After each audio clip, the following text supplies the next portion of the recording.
ও মালিক, জাহান্নামে থাকবে তো জানলাম, চিরকাল জাহান্নামের শাস্তি ভোগ করবে। শাস্তিটা কেমন? আল্লাহ বলে ভয়ঙ্কর শাস্তি, ভয়ঙ্কর। সাধারণ জাহান্নামীরা এত শাস্তি পাবে না যতটা শাস্তি পাবে একজন খুনি।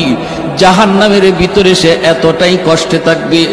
জাহান্নামের আযাবেরও ধরন আছে রে ভাই, সবার আযাবের ধরন কিন্তু একরকম নয়। আল্লাহ বলেন, দুনিয়াতে যারা ইচ্ছাকৃত কেউ কাউকে খুন করলো, জাহান্নামের ভিতরে তার আযাবটা হবে সবচেয়ে বেশি যন্ত্রণাদায়ক। জাহান্নামের ভিতরে তার আযাবটা হবে বড় কঠিন। এজন্য ভাই একটু খেয়াল করে শুনো রে আল্লাহর গোলাম।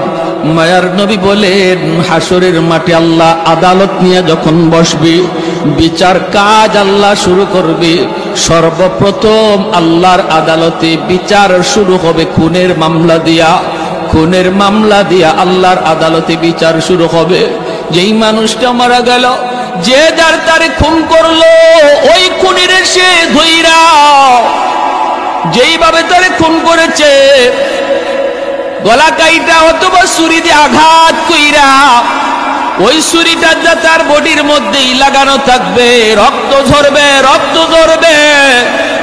আর খুনিটার কলার ধইরা আল্লাহর আদালতে হাজির হয়ে বলবে, মালিক, দুনিয়াতে পয়সা ছিল, আমি মামলার রায় পাই নাই, আমারে খুন করেছে, আমার আওলাদ রে এতিম বানাইছে, আমার মা রে আমার বাবারে সন্তান হারা বানাইছে। সম্পদ ছিল তার, পাওয়ার ছিল তার, মন্ত্রী এমপি ছিল তার, জজ ছিল তার, উকিল ছিল তার, আমার সন্তান বিচার পায় নাই গো আল্লাহ। ও মালিক, অল্প দিন মামলা কাইটা, জেল কাইটা আবার বের হয়ে আসছি।